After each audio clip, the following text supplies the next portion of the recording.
আসসালামু আলাইকুম সবাইকে। গুরুত্বপূর্ণ একটা ভিডিওতে স্বাগতম জানাচ্ছি। যে টপিকটা নিয়ে কথা বলব সেটা হচ্ছে কৃষিগুচ্ছ ভর্তি পরীক্ষায় ফিজিক্স প্রশ্নের ক্রিটিক্যাল জোন। এই ভিডিওতে আমি তোমাদেরকে দেখানোর চেষ্টা করব কৃষিগুচ্ছ ভর্তি পরীক্ষার জন্য ফিজিক্সের কোন চ্যাপ্টার আসলে বেশি গুরুত্বপূর্ণ। শুধুমাত্র চ্যাপ্টারগুলাই দেখাবো। এই ভিডিওতে আসলে কোনো টপিকের নাম বলব না। তোমরা যদি টপিকের নাম চাও, আসলে ফিজিক্সের প্রত্যেকটা অধ্যায় থেকে কোন টপিক থেকে কি প্রশ্ন হয় বা কোন টপিক থেকে আসলে বেশি প্রশ্ন হয়, এই ভিডিওটা চাইলে তোমরা কিন্তু কমেন্ট করে জানাতে পারো। আচ্ছা, তাহলে এইখানে ৫ টা বছরের আমি এনালাইসিস দেখাবো এবং দেখব যে কোন অধ্যায়গুলা তোমার জন্য বেশি গুরুত্বপূর্ণ। তো আমরা ২০২০ সাল থেকে ২০২৪-২৫ সেশন পর্যন্ত দেখব। আচ্ছা, তাহলে এখানে ভৌত জগৎ ও পরিমাপ এই অধ্যায় থেকে মোট ৪ টা কোশ্চেন হয়েছে। তো আমরা মেইনলি ৫ টার বেশি কোশ্চেন যদি হয়, ৫ এর বেশি কোশ্চেন হলে সেই অধ্যায়টাকে সবচেয়ে বেশি গুরুত্বপূর্ণ আমরা ধরতে পারি। ঠিক আছে? তাহলে এখান থেকে ৪ টা হইছে। তো মোটামুটি গুরুত্বপূর্ণ, খুব বেশি প্রশ্ন আসে না এখান থেকে। আচ্ছা, ভেক্টর এইখান থেকে দেখো ৬ টা কোশ্চেন আসছে। সো এই ভেক্টর টপিকটা গুরুত্বপূর্ণ। সবচেয়ে গুরুত্বপূর্ণ হচ্ছে নিউটনিয়ান বলবিদ্যা। প্রত্যেক বছরে ৩ টা করে কোশ্চেন হয়েছে। দেখো, শুধুমাত্র গত বছর একটা কোশ্চেন হইছে।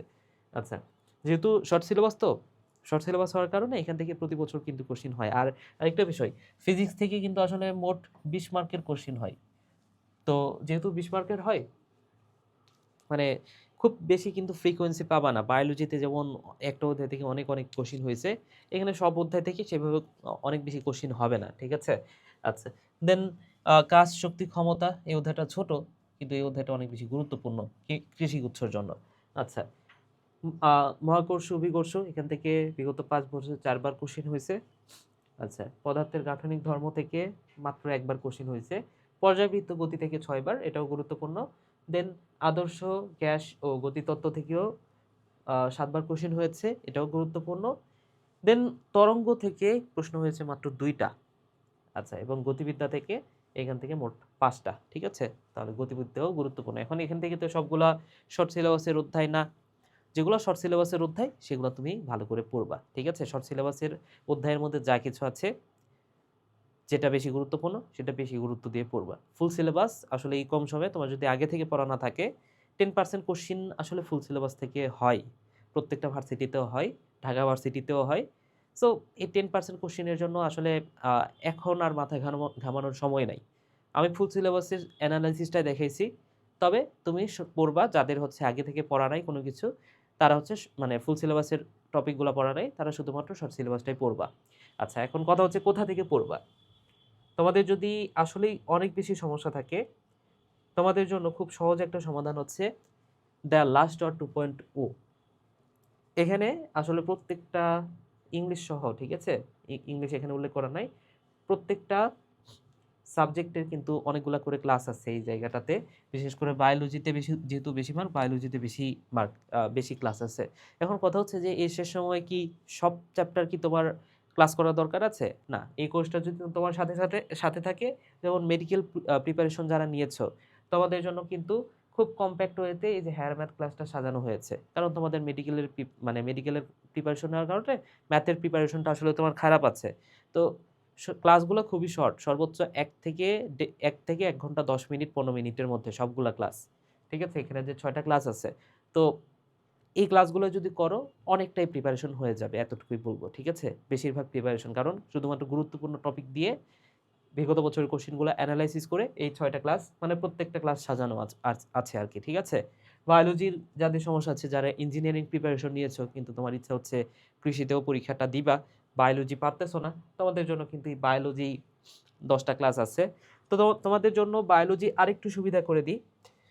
একদম সম্পূর্ণ ফ্রিতে, তোমরা যদি কোর্স-টোর্স না কিনতে চাও, কোনো কিছু না কিনতে চাও, একদম সম্পূর্ণ ফ্রিতে তুমি কিন্তু বায়োলজির পড়াগুলা পড়তে পারবা। দেখো, হালকেনস্টাইন এইচএসসি লিখে তুমি যদি সার্চ করো এবং হালকেনস্টাইন এইচএসসির যে ইউটিউব চ্যানেলটা আছে সেখানে যাওয়ার পরে তুমি জাস্ট একটু স্ক্রল ডাউন করে নিচে আসলে এখানে দেখো যে ৬ টা টপিক পড়লে কোষ বিভাজন পুরা চ্যাপ্টার কমন। ঠিক আছে? এখানে খুব সুন্দর মতো আমি আলোচনা করেছি। প্রত্যেকটা চ্যাপ্টার দেখো ১ ঘন্টা থেকে ১ ঘন্টা ১০ মিনিট ১৫ মিনিটের মধ্যে। ঠিক আছে? তাহলে এই ক্লাসগুলো তুমি যদি শেষ মুহূর্তে করতে পারো, তোমার এগ্রি প্লাস জিএসটি তো সামনে আছে, এই দুটা কাভার হবে। এবং মাত্র 1 ঘন্টায় এত চমৎকার ওয়েতে সাজিয়ে দিয়েছি বিষয়গুলা, তোমার কাছে আসলে ভালো লাগবে। এটা খুঁজে পাওয়ার আরেকটা সহজ বুদ্ধি বলি, এই যে প্লেলিস্টে চলে যাবা, প্লেলিস্টে গেলে এইখানে কিন্তু আমি হচ্ছে একটা প্লেলিস্ট ক্রিয়েট করে দিব, এখনো করা হয় নাই, করে দিব। সেইখান থেকে কিন্তু তুমি হচ্ছে এই ভিডিওগুলো দেখতে পারবা, কৃষি ভার্সিটির কৃষি এগ্রি জিএসটির যে বায়োলজি ক্লাসগুলা। যদি বায়োলজিতে সমস্যা থাকে অবশ্যই এটা চেক আউট করো, ঠিক আছে? এরপর আসো আমরা ফিজিক্সের দ্বিতীয় পত্রে চলে যাই। দ্বিতীয় পত্রে কোন টপিকগুলো, কোন অধ্যায়গুলো বেশি গুরুত্বপূর্ণ? যেমন তাপগতিবিদ্যা থেকে 4টা কোশ্চেন হয়েছে, 4বার হয়েছে। স্থির তড়িৎ থেকে 4বার কোশ্চেন হয়েছে বিগত 5 বছরে। চলতড়িৎ এখান থেকে 7টা কোশ্চেন হয়েছে এবং প্রতি বছরে 2টা একটা করে কোশ্চেন হয়েছে। আচ্ছা, ভৌত আলো বিজ্ঞান থেকে কোশ্চেন খুব বেশি কিন্তু হয় নাই। আধুনিক পদার্থবিজ্ঞান থেকে 4বার কোশ্চেন হয়েছে। পরমাণু মডেল এবং নিউক্লিয়ার পদার্থবিজ্ঞান থেকে 5টা কোশ্চেন হয়েছে। সেমিকন্ডাক্টর থেকে 3টা। এরপরে হচ্ছে তড়িৎ প্রবাহের চৌম্বকক্রিয়া থেকে 2বার কোশ্চেন হয়েছে। জ্যামিতিক আলোক বিজ্ঞান থেকে মোট 5বার।